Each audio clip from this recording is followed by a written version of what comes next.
welcome to the Celebrity Psychiatrist, the show where we bring in famous celebs and help them overcome their troubling and traumatic experiences on live television. I'm, as you know, Psychiatrist Twaw.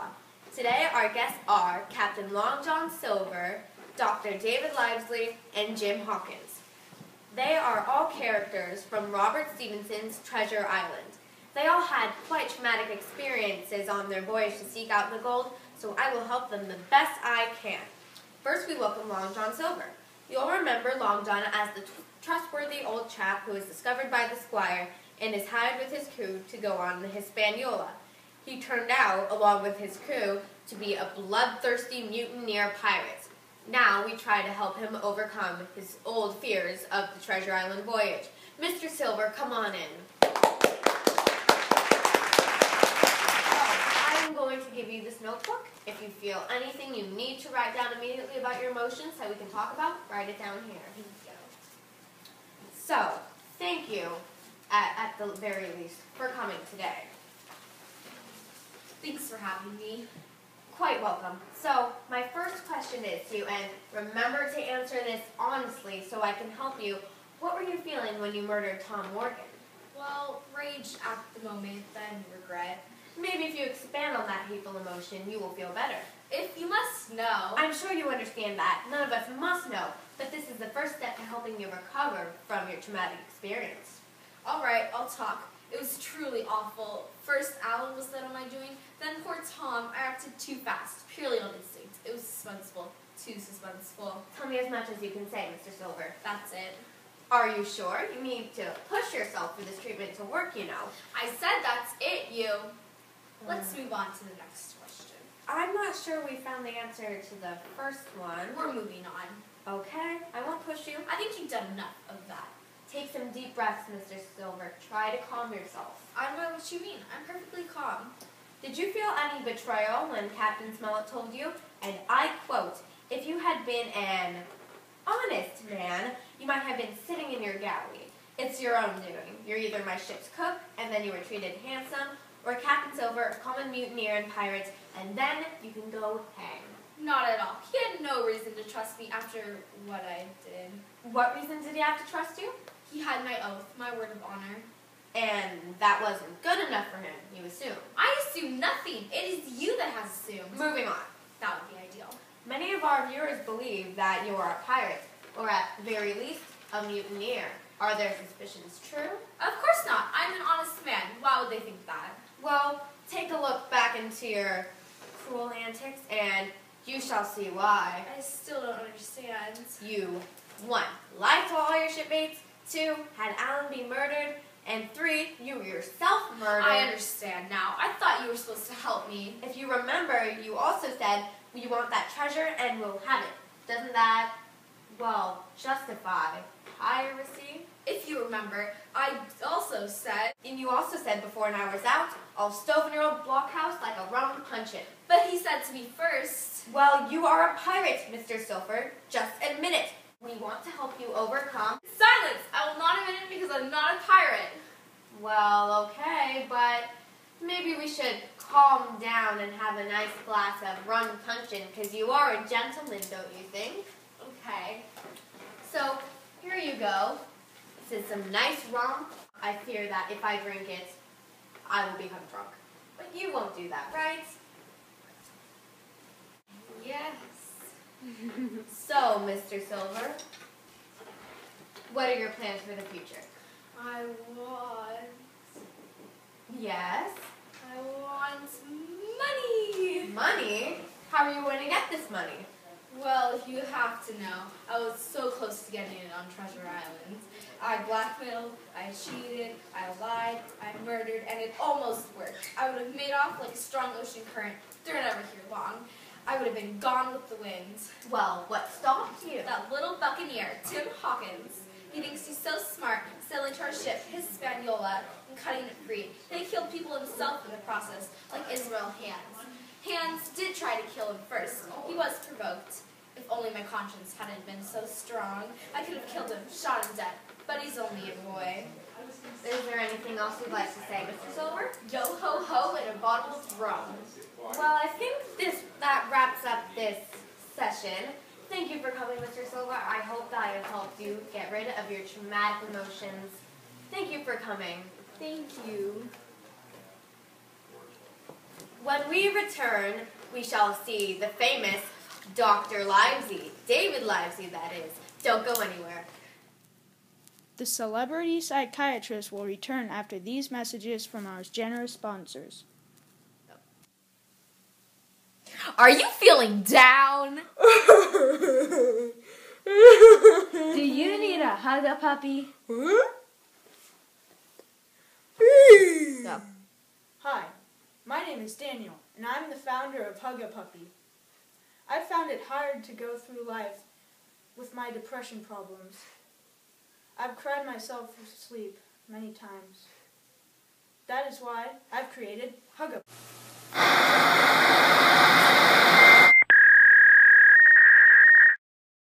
Welcome back to the Celebrity Psychiatrist. I'm Psychiatrist Twaw.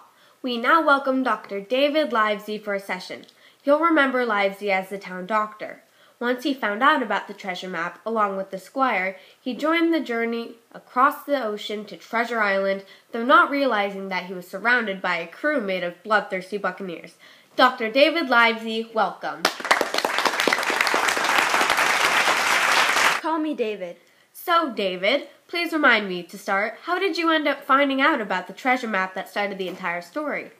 Well, I was passing the evening with the squire, enjoying a nice supper, when into the hall came Supervisor Dance, accompanied by young Jim Hawkins. Jim told us a marvelous story of a group of men looking for something valuable at his old inn, the Admiral Benbow, and how he might have the thing they were looking for. It turned out to be a treasure map in an old oilskin packet, and the squire decided we should arrange a voyage to unsheath the mystery of the treasure. Now, had I known who our crew was going to be. Are you referring to the squire's mistake on hiring Long John Silver and his fellow pirates? Of course. If the squire didn't have such a massive mouth and was able to hold his tongue, the knowledge of the treasure we were seeking would not have leaked out to a pirate who can come off as trustworthy but was really a lying mutineer, and his crew to boot. And we would have had a nice calm voyage with a crew of honest, hard-working men. What did we get instead? Backstabbing buccaneers fit to kill. Well, you're stuttering and sound very angry. What were your emotions when you found out that you could only trust a few people? I was terrified. Still shocks me today. How that Long John Silver fooled me. All of us, in fact. I thought he was an honest man. What are your thoughts about, say, Jim Hawkins? Oh, he's a wonderful boy, very trustworthy and reliable. And he was a very good addition to our crew. I feared for him greatly, I must admit, though, for he had a very good chance of going insane from all the bloodshed and violence around him.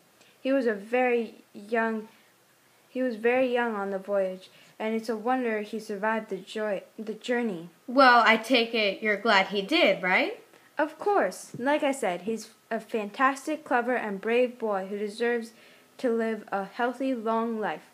I don't know if we should have brought him on the adventure in the first place, really, but what's done is done. I see. And what do you think was the most traumatic part of the whole adventure? I'd like to help you with that if I can. That's kind of the purpose of the show, you see. I actually don't really have much bothering me about the journey that I need to get off my chest. I suppose it was a bit wrenching, but to have to defend myself by shooting with muskets and killing pirates to stay alive. But it was all for self-defense, you see. I actually enjoyed the first part of the voyage, sailing on the azure satin ocean and preparing to hunt for diamonds and gold. It wasn't bad until the pirates overpowered us, like the number of stars in the sky overpowered the number of honest men on earth. And then chaos ensued. I see. Well, if that's all, it was a very exciting and dangerous journey, I'm sure. If there's nothing I can help you with, that wraps up this session. Thank you for coming today, Dr. David Livesey. A pleasure. next guest is Jim Hawkins. As a reminder, Jim is the main character in the entire story of Treasure Island. After he discovered an oilskin packet in an old trunk of a mysterious dead seaman that other people were after, and showed it to the squire and Dr. Livesey, they found out it was a treasure map. That led to the preparation of a voyage sure to change Jim Hawkins' life forever. Jim, welcome. Thanks for having me on the show. So, Jim, I understand that this entire journey has been quite traumatic for you. Am I correct? That would be in my top 5 words to describe this voyage. Yes. Let's start with why. Can you give me any examples of the changes you had, or challenges, you had to face on Treasure Island and how they were unnerving, say, or traumatizing? Let's try to overcome the reoccurring bad thoughts about the experience. Well, you'd be quite scared if there were unfamiliar men blundering about trying to find something in your family's inn and tearing it apart in the process, wouldn't you? Well, oh yes, I would. Well, I was too. And that happened even before we were going to the Treasure Island. After that, I was safe in the hands of the Squire and Livesey. But when we dropped anchor at Treasure Island and discovered that almost the entire crew, save some men that we originally brought, were pirates, I was terrified. Well, were you surprised to find out that they were pirates? More scared than surprised, especially because I knew my shipmate's future could be in my hands. After running away from the ship and going with the pirates to get the island, and then going to the stockade where the Squire, Captain Smollett, Livesey, and the others were, I got my third look at death. Your first being? My father and the old sea captain, Billy Bones. But gunfire leads to injuries, and injuries can lead to death. And bloodshed was something the pirates seemed to be fairly good with, if not death. And that was the worst part of Treasure Island? It was one of them, yeah. Is there anything you'd like to expand upon about when you ran away from the stockade and went to the Hispaniola? Oh, yes, that. I was a bit foolish to do that, it's true. If you remember, I said, and I quote, I was a fool, if you like, and certainly I was going to do a foolish, overbold act, but I was determined to do it with all the precautions in my power. When I cut the Hispaniola free, eventually got on her and found Israel Hands alive but injured, I let him get better and let him improve in health. Do you have any deep emotions of maybe regret? Yes, I wish I hadn't given the opportunity to get the dagger. Before that, he was defenseless. And when he did attack?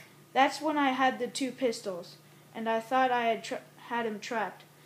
I really didn't mean to, but when Israel Hands threw the dirk at me and pinned me to the mast, my pistols went off and shot him.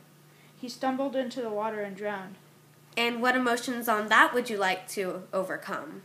I don't know. Stupidity, maybe, on letting him get that dirk? Or stubbornness, because I ran away to the Hispaniola even though my conscience said not to. Is that all? Yes, I think so. Well, that wraps that up. I hope talking about your experiences helped you get some things off your chest, because it must have been very, very suspenseful. It was for me to hear this story. It did. Thanks. Well, that wraps that up. Thanks for coming, Jim Hawkins. A pleasure. Well, that's it for today's show, folks. The characters from Treasure Island aren't the only celebrities with maladies, though, so tune in next week to find out who all will be helping overcome their traumatizing experiences on the Celebrity Psychiatrist next week. I'm Psychiatrist Twaw. See you next week.